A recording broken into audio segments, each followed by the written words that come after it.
Okay. I don't know, man. What do you say? I don't know what to say. Uh, how could they get engaged at a time like this? Mike Pence is dead, allegedly.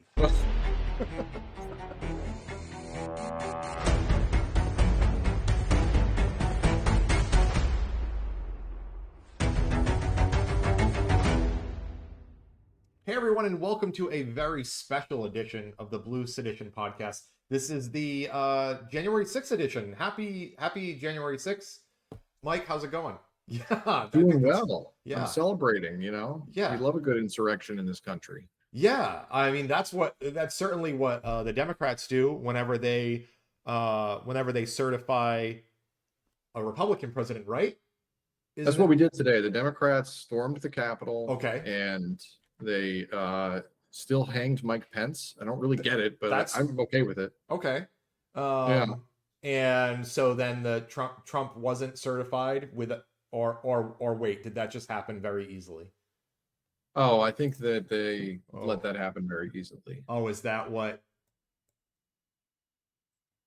Oh, there it is. Oh, there it is. Yeah. Okay. It was, yeah, I Okay. forgot who was doing it. That's a good point. Kamala. Oh, Yeah. Wow. And this guy, this Mike Johnson guy, we can talk about him in a little bit, I think. yeah. We're going to talk about Mike. Are we going to talk about Mike? Not you, Mike, but Yeah. this Mike. No. So yeah, They I look mean, alike. Kind of look alike. So January 6th, I guess this is I remember this. I remember where I was, kind of like 9/11, right? Like it was one of those moments in history that was like, holy hell, this is a Oh big. yeah, for sure. I remember we were obviously we were in lockdown. We were working from home Yeah. and uh January 6th at the time, my kid was still out of school. And so I remember my parents were coming over to take him on like a walk, like get a lunch and then go Sure. for a walk and stuff. And so they get there and I'm like Mom, there's a big protest. My mom's very political, and I'm like, there's a very big protest outside of, in DC. Are you watching this? And she says, yeah, I seen it, but it's not going to amount to anything. And so she and my kid go to lunch, and they go for their walk, and they come back, and they're walking in the door, and I'm like, Mom, they stormed the Capitol. And she goes, no, they didn't. So what are you talking about? And I had it on the TV. I'm like, look, it's on C-SPAN, and like people like fighting and rioting and stuff. And she just sits down on the couch going like, oh my God, it's going to be one Yeah. of those things. We're going to have a story, I know exactly where I was. She knew where she was, when Kennedy was assassinated. I know where I was on January 6th. During the Day of Love. The day of a very peaceful protest. Very peaceful Day of Love. There were only, I think, all of these protests, you remember, the BLM, right? Their protests, you get people, a few people arrested, and I think that's a measure of how peaceful something is. And there were only 700 people, just over 700 people, receiving jail time for their. So that's fine, right? Well, Is that normal? So I'll put it into perspective by okay. saying that, there's been over 1,500 people who've been charged with crimes related to January 6th, obviously. Yeah. So, only half of them spending time in the clink. Well, like something like 1,000 have been sentenced. Some are already doing their jail time.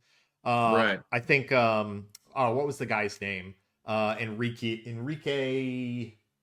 something or other, the former leader of the Proud Boys, right? He's doing like decades, right? In jail. Enrico Tarrio. Yes. Yeah. Yes. 22 years in prison for seditious conspiracy. Blue seditious or no? No. No, not the blue. No, not our kind of sedition. No relation. No relation. So that's good. Are there any concerns that this new president is going to reverse any of that? Yeah. I mean, I definitely have concerns. I think that a lot of people, well, I mean, if anything, we should look at the judicial system as it stands currently, because, there are still people who've been charged with crimes and are awaiting trial date. And the judges in question here are like, let's kick that down the road a bit. Because they're like, why would we spend the money to go through a jury case like this if they're just going to get pardoned in what 14 days, Yeah, 15 and days? it Like seems like that's what's going to happen, right? Trump's going to take office, and it's going to be like the first or second thing he does, right? maybe. I don't actually know. I assume he will. I think you and I are both sort of in that camp of he probably will because he campaigned on it so hard in 2024. But I mean, he doesn't care because now he's officially a lame duck president, right? Because he's in his second term and he can literally do no wrong because he's not worried about getting elected again. So, I mean, yeah, pardon him the first day. You said you were going to do it. Might as well do it. That's Who's really going to the stop you? yeah, that's a really scary point that you just make though. Like he has nothing he's not going I don't think it would matter necessarily. We saw that a bit in his first term, but he's not trying to get reelected, right? So this could be a little scary this second time Yeah. around. But he has Yeah. vowed to Now, pardon them. I know. Yeah. On the campaign trail and in media interviews and whatnot, he has vowed to pardon the January 6th protesters, he calls them, or freedom fighters. Or, Whatever, patriots. yeah. And so I sort of expect that all of their sentences will be commuted at the very least. So what about the Proud Boys guy though? 22 years, he's going to pardon that? I know that's definitely gonna be one to watch. It's gonna be there's 100 or more that like you said are scheduled to stand trial in 2025. Right. But There are then actually a couple of those. There's a couple. There was obviously Tario was for 22 years, but there was another guy, Stuart Rhodes, who's serving an 18-year prison sentence for the same thing, ostensibly. And I think there might be one more, but there's at least a handful of people who have already been tried and convicted, and they're serving, decades. And so I wonder about that. I'm guessing that what he'd do is he will definitely commute the remaining uh, yeah. riot cases that are like non-violent, and because he also said something about that where he said, I forget his exact quote, but he said something like, except for the crazy ones or something like that. Well, I mean, I'm certainly a fan of not putting Yeah. people behind bars for non-violent crimes. Right. So like I can't say that on one hand for some people and on the other hand, I mean, it depends though. But I think help me out with something. One thing that has always confused me about this and about Trump's stance on this on the campaign trail is more than 100 law enforcement officers were injured that day, right? Right. And this is supposed to be like the Back the Blue party, right? Yeah. And uh, there's estimates, or I think there's exact numbers, but it's somewhere between 700 and 800 new Capitol Police officers joined the Capitol Police because they were motivated by the January 6th attack. Like they were like, I want to defend the Capitol. Like what kind of a Oh, they want to message? defend Yeah. the state, as it Yeah. were. They were like, what kind of message does this send to that part of the party? I don't really I don't think it sends a message. We go no. over this a lot, but I think your run-of-the-mill Republican voter is, well versed in holding opinions that are contradictory. So, So do then I think why it will do this at matter all? in practice? No. Yeah, but okay, to that point, then why even pardon the January Sixers at all? I mean, you're the president. You got to do something.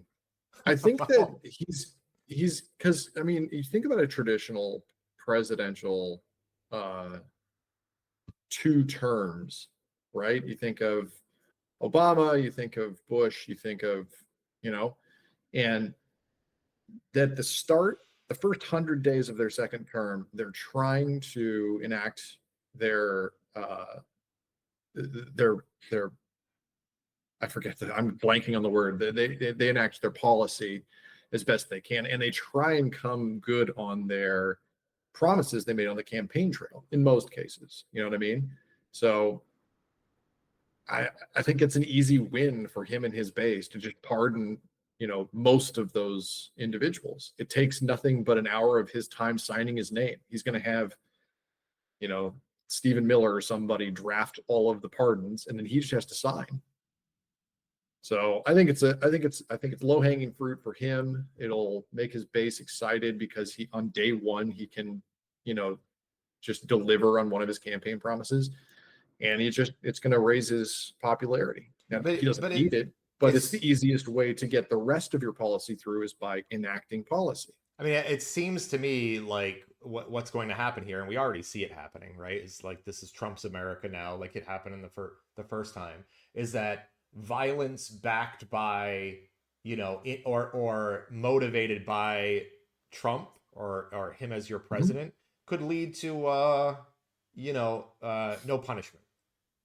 Yeah, no, and it's, I mean, I think it's thematic in a way of just who he is as a person. I'm recalling, evidence when he was on the campaign trail and a heckler would show up and yell something, and he would respond with, beat that guy up, beat him up, and I'll pay for your lawyer's fees. Yeah, it doesn't matter. But his point was like, do what I say and you'll get off. Like you will not have any consequences for it. And he would promise that to people. He did it all the time. Yeah. So I think this is just, again, making good on that, fall in line, be loyal to the crown, and I'll make sure that you don't have any real consequences. Right. Okay. Well, I'm gonna leave that, like I said, happy January 6th to those who celebrate. Yeah, I think happy that indeed. This isn't confirmed. There are reports Mike Pence has been hanged. I don't know if that's true or not. That could be getting that. No, I'm pretty sure the Dems did it this time around. The Onion. Okay, so that's probably not true. But I guess what we can move on to, one of the other things, as we just alluded to, that we wanted to talk about was the confirmation of Mike Johnson as new speaker. I think the new Congress came in on the third or something, and the first act of the new Congress is always to elect a House Speaker. And he won on the first ballot. They went back around. There were a couple of holdouts that then came on and said he won them over. I don't know. For I think it was all. It was. Yeah, I think it was showmanship. I just think that. And I don't know if it was for us as much as it was for Mike Johnson. I think that they were stating loudly, like, the four holdouts that I was aware of, I've lost their names now, but to time they were lost to time. Yeah. They were just basically showing him that there's still enough people in the House that he can get the Kevin McCarthy treatment if he doesn't, stay in line. That was the way that I read the votes, because the first mateys, the people who were like, I wasn't sure how I'm going to vote, just remained silent during the roll. So they didn't vote yay, nay. They didn't abstain. They didn't vote present, which means they get to vote again at the end, like you said. But it was more a statement of like, we're going to see how this plays out. And then when they saw all the rest of the Republicans had bowed, they said, okay, I'm going to do it too. But you better remember, there is accountability, because if we four, or really only three, I think, switch sides to the Dems for one vote, you're out. Yeah, I mean, yeah, great point. I think this is one of the slimmest margins in the House in like 100 years or something. Very, very, and to showcase that, Johnson won 218 to 215. Hakeem Jeffries got 215. There was some drama on the Democratic side. Pelosi cast her vote for Jeffries. A bunch of people applauded, like, "Oh, thank you, Mama, thank you, Mama Pelosi." So there was some of that drama there. But back to how close it is. There's now a new rule that came from, I think, the Kevin McCarthy thing, which now I think it's only up one, but now 9 GOP lawmakers are required to force out a speaker. So it's only up from 8. But yeah, I mean, you only need a few people to say Mike Johnson isn't getting it done. But what's scary is, what does that mean? It is like he's like you couldn't ask as a person who is conservative, not me. I'm just saying if you're Right. conservative, you couldn't ask for a better speaker than Mike Johnson right now, right? Like that's as I- conservative as it If gets. if all you cared about was policy and that it was actually enacted and it was in line with your ideals, then yeah, I agree that I think Johnson is probably your guy. However, I think that what Republicans really want right now, anyway, by and large, is that you will bend the knee to Trump. You Yeah, will do whatever he says. And yeah. so, of course, closing out last Congress, they had to agree on the spending bill, the budget bill. And he didn't stay in line with, the Fuhrer's message. He elected to I forget if he raised the debt or if he did something else, but they were begging, or rather demanding, a shutdown, and it didn't come. They got the budget agreed to, and it moved forward. So I think that there was a certain amount of shot over the bow here of, you better get in line. And it's important to point out that Prime Minister Musk was also involved in that, and in saying like if you don't get in line, I'm going to put money behind a challenger during the primaries, the Republican Yes. primaries that will And stand in line. that was more standing to uh, House members, not necessarily the speaker directly. He's been doing that, but I mean, I'm sure Musk thought it a shock when he demanded a government shutdown, and Mike Johnson eventually worked out a deal to ensure that didn't happen. Yeah, So I think that's what you're really seeing here, is people going, "What do I want in a speaker? I want him to do exactly what I say, and if he doesn't do that, we're going to vote him out." what do you think? Well, I love how this popped up. I don't want to sign up for your newsletter. I don't even know where's channel 22. Um, you know, I I wanted to go on a little bit of a tangent here because what you normally see after a president is elected, especially if his party has control of Congress or especially the House, you often see a Yeah, shift in the midterms towards towards the opposition party. yeah, it's usually reactionary. Yeah. So I am wondering, what are your thoughts? I know it's very early. Like we haven't even Trump hasn't even taken office yet, right? It's very early. But do you think Democrats can take back the House in the midterms? It feels to me like this party is still in shambles right now. The Democrat Party, no, Yeah. I don't think they're in shambles. I think that there is infighting, as there always is amongst the Democratic establishment. Right. Mainly the old guard is still trying to defend their position of, we should make no change at all. We did everything right. Right. It's the children who are wrong. Yes. It's always the children. Um, but by and large, I think that there usually is a swing that way. I haven't looked at the exact makeup of the midterms, but I'm guessing that there's usually between 3 and 8 or so seats that are, in play. So I don't know. The Dems have the opportunity. They're obviously only, what did you say, three? There was 218 to 215. Well, that was the Yeah, there that's because there's people missing, right? sure. Because that doesn't equal the correct number. Um, Right. so I think you have Gates's seat to fill. And I don't know who the other, what is it, 435 in the House right now? So there's two seats missing there. So Okay. um Yeah. yeah, again, definitely is this a We should land? speak about that too. You bring up a funny thing that Oh, I wanted to talk about before. We have Matt Gaetz, who did not show up to be sworn in for his why seat not? that he won. Why not? I don't know. Let me wait. Maybe we can bring up the image if you haven't seen this yet. Here is here is. Oh, it's a little grainy the one I found on quick notice here, but here you go. This is Matt Gaetz on his I think this was his inaugural his debut on OAN doing the Matt Gaetz show. God damn. Didn't we say it? Didn't I say I called either a book tour or I said he's going to host a news network show? Back when we were talking about the files, Yeah, the I epic think we growth. both we both agreed that this was the obvious next step for him. I That's thought it was just going to be amazing. Newsmax. OAN was Yeah, almost like the Newsmax seems to lesser. be more in Yeah. line. Another quick aside to this, we have a smart TV, right? And we don't have cable. Yeah, And one of the buttons on we have a Vizio, I think, right? And one of the buttons on the Vizio is a free live TV.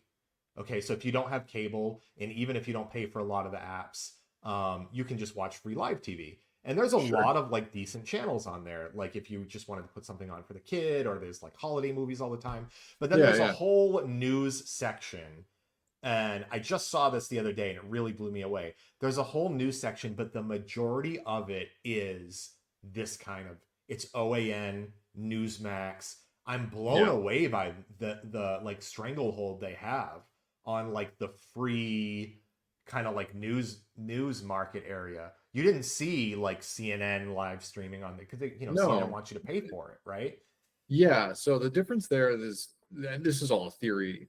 Obviously, I haven't done any of the legwork to prove any of this stuff to be true. But my theory is that these networks, that they can afford to offer their services for free because of the potential and return on investment. So they've got very big pocketed backers who they expect to take a little risk in these things, but they expect that if OAN or Newsmax or one of these stations ends up being big and making good, getting a good solid user base, the consumers watch it, then they'll start making money because they'll be more like traditional media in that way.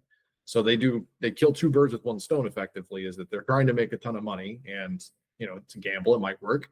And if it does, well, you're indoctrinating even more potential voters and just keeping that stranglehold on the information cycle so that people will only hear the message the way you want it to. I mean, my hope here is that mainstream media, including this type of media, this type of Yeah. I want to get on. Well, this is definitely aiming to be more mainstream. Yeah, They've got the big offices, they've right. got the news desk, and everybody's in a suit, and they've got professional equipment, professional people working around the clock to make it look as polished as possible. Yeah. Whereas, Uh, well, well, but yeah, my hope is that this type of media is dead, from MSNBC and CNN to this. But I don't know what replaces it, because yeah, I think that you're going to have a real problem if that type of media is, it is kind of dead to us, and we talk about this a lot, especially on this podcast. But we talk about how disenfranchised I think that the left and the center left are with traditional media generally. yeah, And so CNN and WAPO and New York Times and a lot of these people, these businesses are losing out, and they're not going to be able to compete. And that's going to leave a void that these other stations with somehow even less morals will come in and fill that void, and they'll tell the story the way they want it told, yeah, and with no accountability for it. with Yeah, absolutely no accountability except to the man at the top. Just like Fox, Rupert Murdoch's is Fox. You tell Rupert's story, or you're not going to be on the air. right. You know, so And it's going to be the same with OAN. It's going to be the same with Newsmax. It's going to be the guy footing the bill at the end of the day is going to shape the story. right. I think I want to transition to. I'll make this transition. Elon Musk would call his X, the Everything app, the new media, right? Like Yeah, he's definitely made that claim in the past that he wants X, the Everything app, to be that town square and the way that you can more in a more grassroots manner share information. and I make the mistake of just checking in on there. Like I don't use my account anymore. I don't, We we deleted shut ours, yeah. down the Blue Sedition podcast account. I don't use my personal account there anymore. I don't pay for it. None of that. And every time I check in there, it's just a complete fucking dumpster fire. I mean, what a goddamn mess it is. My Yeah. timeline, on my personal timeline, I follow like zero politics. Like it's a lot of like I follow chess and some sports and baseball stuff and whatever things. And all my feed is just entirely filled with the most ridiculous shit from Elon and his cronies. Yeah. You know, like that Rothmus and then Dittman and whatever else other nonsense. All of Turd and yeah, all of Musk's alts as well. I mean, it's yeah. just ridiculous over there. But it's funny that this came across recently, so I'll share this now for people at home, or that are listening. Elon Musk recently shared. I think this was a couple days before the new year. He said, "Please post a bit more positive, beautiful, or informative content on this platform."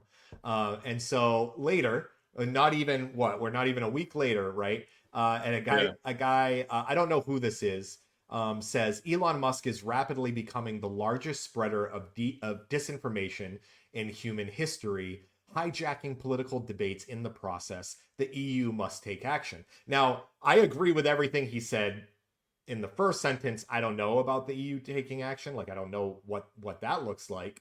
But No, but I certainly think that the first sentence is certainly factually accurate. it's objectively true.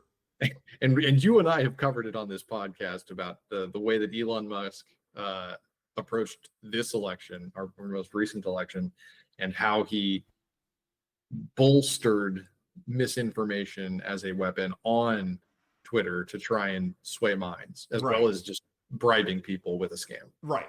And Elon, now this got 1.8 million views, and obviously anything gets that many views, Elon is either upset that he's not the one getting the views, whatever it is. And so he responded, "F you retard," like the letter F, the letter U, and retard. This is the CEO. This is this is the owner, the CEO and owner Yeah, of yeah, X. He is the probably you would argue the top advisor right now to President Trump. You know, yeah, he yeah. has his committee coming up, and he says this. The thing that I like about this, obviously, that's objectively funny because it's just it paints Elon just perfectly for me. Where I'm like, of course that's who he is. Of course, this is the way that he talks and the way he acts in his private life, and he just puts it out there because he knows he's untouchable at the moment. But it's literally 12 hours later. The guy's like, he came back and found this tweet after the virality of it was over. The message he made about it was done. I don't think it was like trending or anything. It wasn't like, and somebody must have just pointed him at it. They were Right, like, look what this right, idiot said about you. right. And he came back after everybody had stopped commenting, and he, he And he just bumped it. He tries to bumped it. dogpile. Yeah, Yeah. it's an old school bumping, right? But like he bumped the Yeah. thread. Uh I mean, how this is a guy that goes in front of a judge and says, "I don't understand, like there's no reason why advertisers shouldn't be advertising on my platform." Right. Uh, They're violating my rights by not advertising with me. I mean, But how imagine you see, an advert next to this. Like like at the Boston's very least, Children's it means that Hospital you're is like the fine with it. yeah, like what come how is this fun? And so then we'll take it one step further. I don't have the screen of it, and I don't want to log into the app. I stay logged out. Is one of his top meme creator whatever? It's probably him. This Rothmus guy. He says, everything would have been so much better if we could have just said "f you retard" or "shut the fuck up retard" to any leftist that, and he was quoting this, and then of Yeah, course obviously. Elon continued and responded and said 100% with his little target Yeah. icon. I mean, dude seems like he's spiraling out of control, even though technically, I mean, he's gotten everything he wanted, right? The money he spent to get Donald Trump reelected seemed to have done it. Yeah, but I mean, this is an interesting subject to go into here because we're going to see this a lot, both with him and with Trump and with some others. But the people who have everything they want and they get everything they want in these ways are still unhappy, and they think at the outset that if I can just get this thing to go my way, then I'll be happy. And then they get it. And then they're not happy still. And so they have to find this new thing. And they're just going to be constantly in this. I mean, I would guess that he's probably suffering severe depression for the last like 6 months.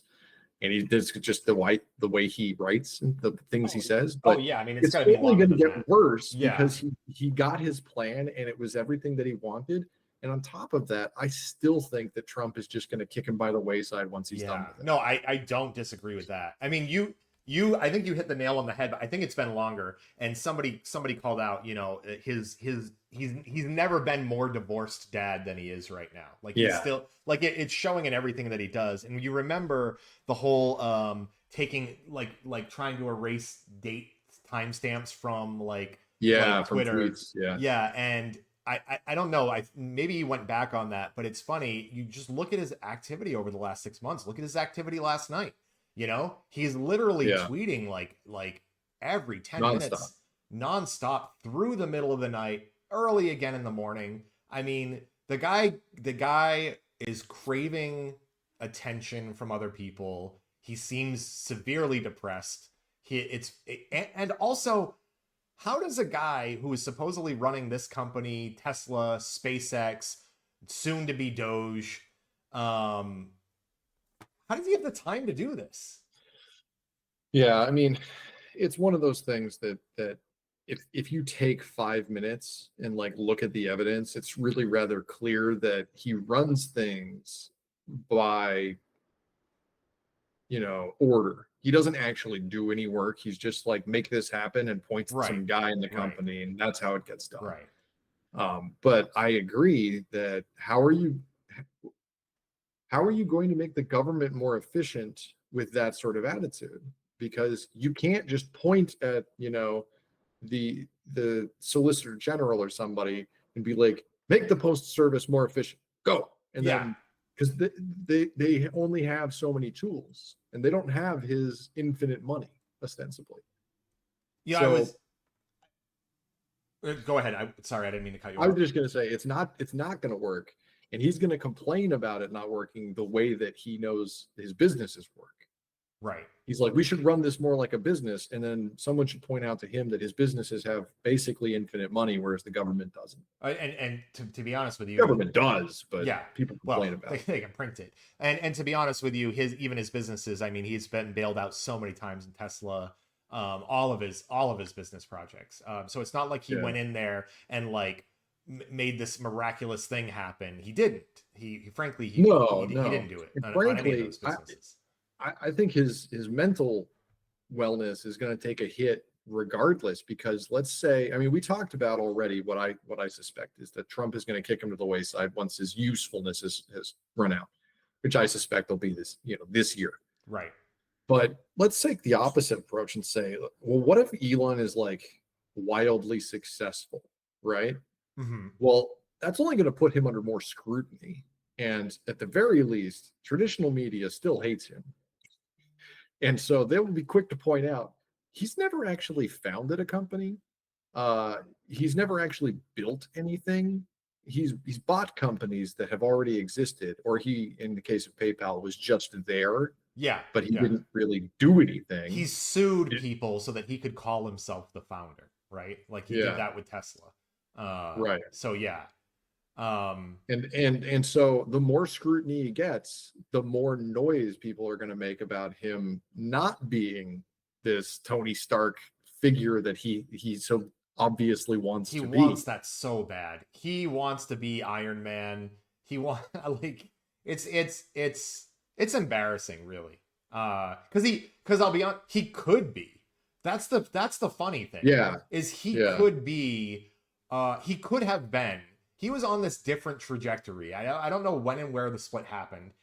Certainly there was a lot of like animosity between him and Gavin Newsom. That could have been a little bit of where his split with like the Democratic Party went. He kind of just followed like who likes me more to determine like to rearrange his ideology as opposed to letting his ideology guide him. But he could have been that guy. He could have been the guy that people looked up to and said, wow, like this guy is doing a lot for humanity. But look at what happens. Look at the Bill Gates of the world. And I'm not saying Bill Gates is some saint or whatever, but I am, No. but you know, he certainly does a lot of philanthropy that is um objectively very, very good.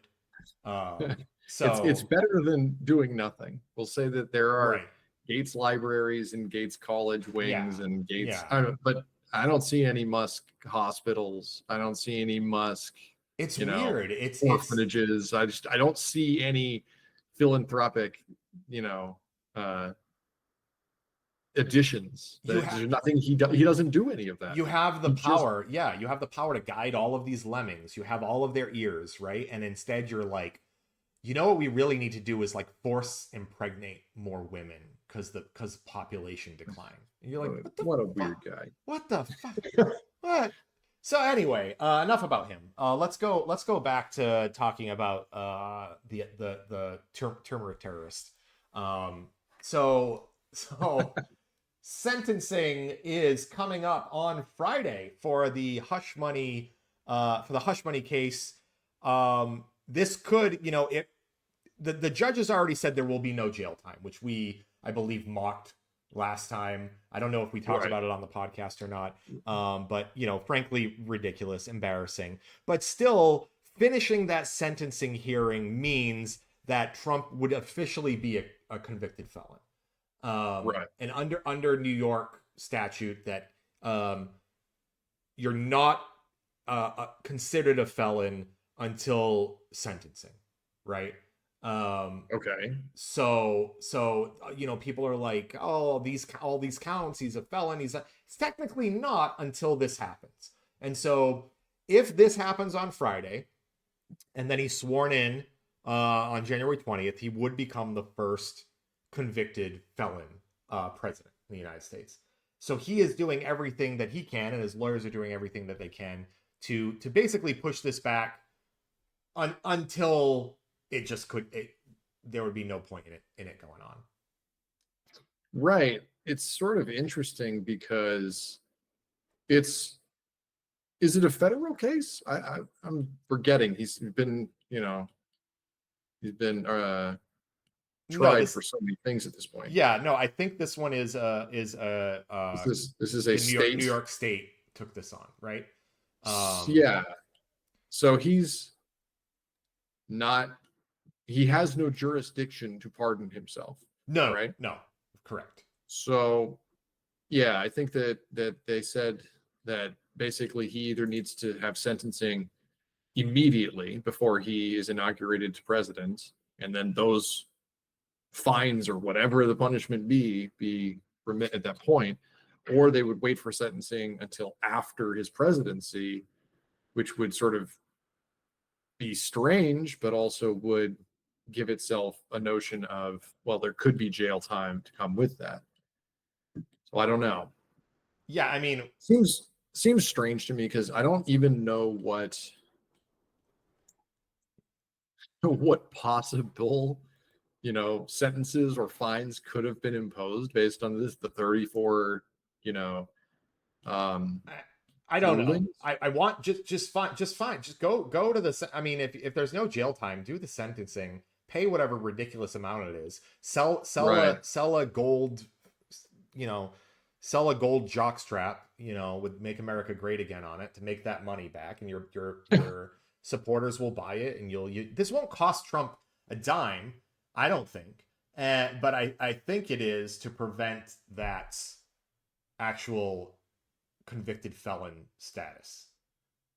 Um, and of course, we can also argue about the insanity of being allowed to postpone it from July, which is when the original sentencing was supposed to happen, before Right. a presidential election, which is I don't understand. Yeah, that idea to me seemed like it was faulty at the outset. Like yeah, your reasoning was you didn't want to impact the election, but why shouldn't shouldn't whether or it? not someone has been convicted of felonies or Wait a you minute. know and misdemeanors impact an election? Should it not? I'm hearing what They you're want to saying. have they want to have the appearance of impartiality in the judicial, and I understand that at a core level. But when you're like, they're not being impartial. They're like, we're going to be partial in his favor because he's running for president. And I don't understand that. Like the argument just doesn't pass the sniff test to me. So what you're saying is Luigi Mangione should start his run for president now. Oh, are we talking about Luigi again? I mean, I said it in the Luigi episode, but I understand looking at a broken system that continues to fail in its direct like goals, and thinking, well, I don't know if this will fix it, but I know it'll change stuff, and just coming up with a different plan. So, well, yeah, I'm sorry. All I mean to say is, if Luigi runs for president, maybe he can't be sentenced. oh, that's an interesting tactic. I'm sure he's got a good lawyer. I'm sure that she has presented that. Like maybe he runs in the midterms. Right, because That'd be good. Yeah, this is a precedent that we've set, right? Like you can't be that's sentenced if you're right. We don't want to listen. We don't want to interfere with the electoral process. yeah. So We have to abide the impartiality of the judiciary versus the electeds. yeah, The upper echelons of society, the classes that are better than the rest. right. Absolutely ridiculous. So yeah, I didn't have a lot more that I wanted to say on this. It's just I don't know what's going to happen. I'd like to see sentencing. I'd like to see him take an L somewhere, but god damn it, do we even live in that timeline where this guy? Yeah, I'm not even sure. Like, I mean, you have to understand it. My memory is from back in, like you said, in June when I think this was covered more extensively. But I think like the potential, like the upwards of in terms of sentencing for each of those crimes was like 30 days in prison and no more than a $10,000 fine, but for like 80 different things. Right. So it's probably going to be like, he owes $200,000 and, Well, a written apology or something stupid. yeah, yeah. But I don't think he even shows up. If it doesn't get delayed, No. he's supposed to show up, and which he was allowed to do virtually now. I don't even know if He's still not going to go. He doesn't care. I don't know anymore. And I think that speaks more to the point. So we're talking about this, and his lawyers, today filed this I don't even know what you'd call it. They're asking the judge to halt the sentencing while they appeal to block it. And so I'm like, do you fight back against that? If you're the judge, do you just allow that because you don't care anymore? And the flip side of that, if you're the judge and you're like, no, we're going to do sentencing on Friday, does Trump care? Again, he's in his second term. I know. Why does he care? I don't understand why that was my point earlier. I don't understand why he cares. Yeah, I think that he doesn't like labels, right. And he especially doesn't like negative labels, right? And so if there's an official, like he loves to throw labels around. He's like, it's a witch hunt, it's crooked, it's blah blah blah. But he does like, and we saw this in the case against Disney and ABC, where he said, "You called me a rapist, and I'm not." And then he won $15 million in an agreement. Didn't win. They gave it to him. Sorry, he didn't win anything. He was bribed to stop that lawsuit. Yeah. At the price tag of 15 or $16 million. It was 16 total, I think. Yeah, 15 to the. But if you can get on television and now say convicted felon Donald Trump, and he can't sue you because it's facts. True. He doesn't like that. That's a really. That's probably the only reason he cares at all. Yeah. Again, he wants to control the narrative. He wants to make sure that people can't say the things about him that you and I say. Right. Okay, so I don't have anything else to say on that. Let's see what happens. We'll see if it happens on Friday. My guess is it won't, one way or the other. Either he won't show up or something. I just don't see it happening. I think it'll happen. I Oh, all think he right. won't. I think that the judge won't allow him the stay ostensibly, and he'll just not be there, and they'll read off the convictions, and then each individual, sentencing, he'll have some dollar amounts to pay, and then it'll just go away. That's what I think will happen. Okay, That's all I can hope for at this point. yeah, okay, that's fair. All right, I think Yeah, we have one more topic that we, held to some, consequences. yeah, okay, we have one more topic I think that we wanted to cover today. Let me share this, and this is Justin Trudeau today announced his resignation after nearly a decade as prime minister. Of the United States? Of the United, no, well, actually, yes. As soon as we take it over, Oh, once we annex Canada? yeah, it will be Uh, of the United States. then, So yeah, so there has been we kind of talked about this. I still do not give any credit to this theory for Kamala Harris's loss, but there is that kind of growing movement around the world that the incumbent who has kind of been through COVID and seen the rising cost of things, which for the most part not really entirely their fault, has seen kind of a lot of growing opposition within their among their electorate. Rising food costs, oh, rising, internally. yeah. Both Oh, within their party, within their country. This sure. is this has been happening globally. Because it's like, okay, we went through this major crisis. Yeah. To Canada's credit, Trudeau's credit, the Canadian government decided to take on a lot of debt instead of passing that debt to their citizens, right? Something that we should have done more of in the United States.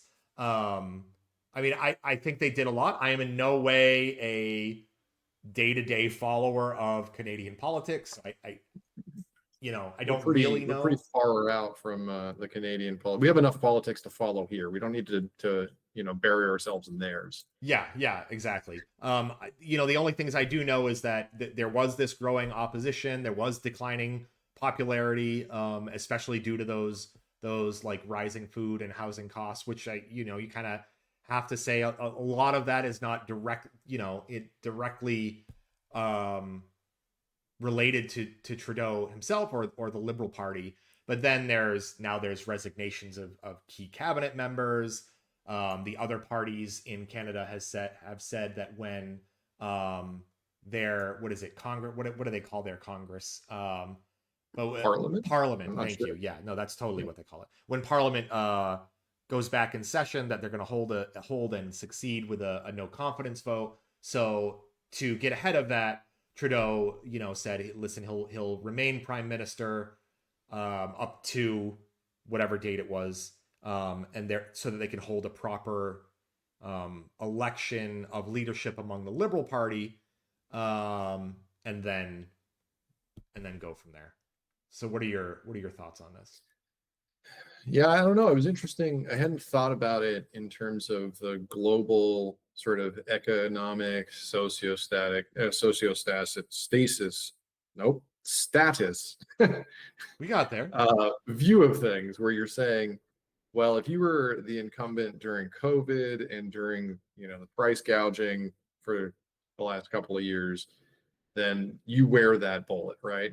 So I guess some in the United States, the Democrats Party would argue that Kamala was catching strays from Biden's view of that. That's what you're saying. And then Yeah, Trudeau he's been in office for 10 years, and yeah, so people remember COVID. People remember the price of eggs being exorbitant, and things aren't getting done in that respect. Like groceries are too expensive, and housing is expensive, and it's his fault. right. I think we saw some of that too, in the UK and some countries over there in Europe. But it is interesting to think that it's a worldwide phenomenon to take something like that that's sort of out of the hands of elected officials in a lot of ways and blame whoever's at the helm for that. Although I'll point out that Trump was president when COVID started. So, Oh, I mean, you can. And there's there's HMPV, which is circulating right now, and it reminds me a lot of the beginnings of coronavirus, of COVID, where I was like, hey, this thing looks scary, to my wife, and my wife was like, shut up, just knock it off. And then a week later we were going on lockdown, and this yeah, HMPV, which is started in China. It's now in India. There's now cases popping up in the UK, and it's starting to get a little scary. And at the same time, Donald Trump is going back into office, and I'm like, Jesus Christ, we cannot do this again. We cannot go through this again. So I'm hoping that it doesn't work out that way. yeah. So yeah, I mean, go ahead. I'm not familiar with HMPV. I have to admit that I'm very disconnected from the medical world and those sorts of reports, just because I don't bother with that. So I'm learning about this live. You want to give me a little rundown on it? I mean, yeah, it's another one of those upper respiratory viruses, that that affects primarily the elderly and children, like Sure. COVID. It's it causes flu and cold like symptoms, that kind of thing. Um, and it's dangerous. It's extremely Yeah. dangerous. And I guess it's very contagious, which is the other aspect that made COVID so particularly well, dangerous, but also difficult to manage. Yeah. So I mean, Interesting. experts are saying it's unlikely to spread the same way as Right. COVID-19. So I'm hopeful, but man, when you start seeing these things pop up, I mean, I saw bird flu and I was like, all right, whatever. But then Yeah, I remember this one caught me. monkeypox. I remember Yeah. bird flu. Yeah. Yeah, So this one I Nate's was like, calling what? this is there's going to be a COVID 25. It's just going to be called something Uh, else. so anyway, going back to Trudeau, I don't really know how I sometimes sometimes we go off on tangents that I forget how we got there. Um, but We were just talking about the view of the incumbent during yeah, COVID-19 yeah, specifically has taken a political hit, even though they're everybody across the world tried different things to try and manage COVID, and some countries were very successful and some were not so successful. But I think everybody who was elected at the time has been blamed for it. yeah, There's just exactly. it doesn't matter. There's no right answer And because and then the other thing I just want to bring up, which I think is really interesting and something that we are seeing so much more of in U.S. politics, is that there was, I guess, for the last couple of months, there was like a paralysis in Parliament, in Canadian Parliament, and probably primarily due to like those right wing voices that are finding all of these tactics that were basically unwritten rules to like hold up processes and stall the government, which is the same thing these MAGA crazies do in Congress, like what Matt Gaetz did with the speaker stuff, and right, right. the way that Boebert and Green act. And the problem is that the left parties in these places, Canada, Germany, the United States, they don't act that way, and they don't use those. They're always like, they always play within the rules and within the unwritten rules as well, and that causes these things to happen. And now you have Trudeau resigning as a result.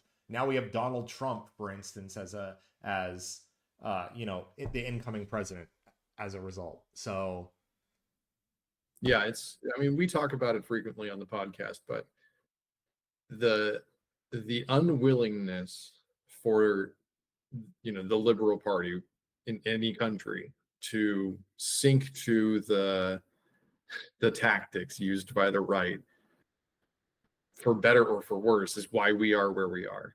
yeah, You know, the right will do everything. They'll sling mud, they'll lie, cheat, and steal, and right, they'll win. And right, the left will see that and go, well, I'm too proud, or I have too many morals to do anything like that. And they lose. I don't understand the position of, you're playing chess and the guy you're playing is just taking your pieces off the board. And you're like, well, I would never do that. I want to win on merit. And then you lose because you don't have enough pieces. It's just such a dumb position to take. Yeah. I mean, if the Dems can do anything, and they can't, but if they could, they need to rule from the minority as a bully. That's just what the right has done for the last 40 years very, very well. And it's, we're not going anywhere. We're going to stop you at every advent we can. You want to take it to a vote, we're going to filibuster. You're going to try and pass it through presidential executive order. We're going to sue you 30, 60 times to make it stop. I mean, just being a bully from the minority is the only way that we're seeing effective governance from the minority at this point. Yeah. But the left doesn't do it, so we only see it from the right. I've said countless times, do not put me on a resist list. I think that we have to go on offense, not defense. You just get ahead of these things, fight, be the fighter, make them spend the time having to sue you and stop you from doing those things. Yeah. I need like Adam Schiff or a young Democrat in the Senate to be on the House floor, on the Senate floor, and say into the microphone, I will filibuster this, whatever bill or whatever it is, if I don't get my way, and just really pound it home, and then get on Fox News or get on MSNBC or whatever, and yell it over and over and over again. Well, I will unfortunately say, and we won't get too much into this, but I'll say that a lot of the things that we would think, why aren't they filibustering this, is because it's things that they kind of want to go through anyway. Those tax cuts for the rich, they're not going to filibuster that because it's going to help them. No. So I have a couple of quick things. I know we're about, we like to keep this to about an hour. I want to share 2 breaking news items that just came through during the podcast. One was related to what we were just talking about, bird flu and the HMPV. The first recorded death of the bird flu in the United States has just happened. A person in Louisiana who became... I was going to ask if I can guess. Okay. Yeah, Louisiana. Well, you can guess the second one. Wouldn't have gotten that. Okay. You wanted to guess the state. Yeah. Okay. So a person in Louisiana became severely ill with the bird flu in December, and they have today passed away from the infection, and that's making it the first ever known bird flu death in the United States. So, with Trump and RFK on the way, all of our problems will be solved there. There's one more breaking news item. I don't know how I can make you guess this one, but I will say a federal judge today has held someone in contempt for failing to turn over information in his case. You probably I'm gonna guess Rudy. It's Rudy Giuliani. So it seems like about an hour ago or so. This is just breaking. Rudy Giuliani has been held in contempt for failing to turn over information to 2 former Georgia election workers he defamed after the 2020 presidential election, as they continue to try to collect $150 million in damages. Rudy Giuliani could face jail time for this. So we'll see if that plays out at all. Yeah, and unfortunately for him, again, this is one that his buddy Trump can't do anything about, right? Can't pardon him for defamation. I mean, there's not. You can't. What are you going to do? Like, you can't. This is a civil suit, right? So you wouldn't expect jail time. Well, I guess if he's breaking the law as a side effect of his position, because I actually don't know. Maybe he will do jail time. I actually don't know, because it's a federal judge that is holding him in contempt. So I don't know. Again, we're not lawyers. I ain't got time for that. I ain't got time to lawyer up. Somebody tell us. Inform everybody else in the comments what's going on. I appreciate that. Yeah, so I think that's the breaking news right now. I don't want to go digging for more because we'll be here until midnight tonight talking about what's going on. So Zendaya and Tom Holland are getting married, for all of you that care about that. I have no I didn't know who really Zendaya was. My wife was like, Zendaya and Tom Holland are getting married, and I was like, I don't know what any of that Great. means. Good for them. I'm happy for them, and I hope they live a happy life. Okay, I don't know, man. What do you say? I don't know what to say. How could they get engaged at a time like this? Mike Pence is dead, allegedly. Wow. Okay. That's all I got. You got anything for us before we sign off today? No, I just want to remind everybody to please like and subscribe to videos. Follow us on your favorite podcasting platform. Yes. Really does help us out. Yeah, do that.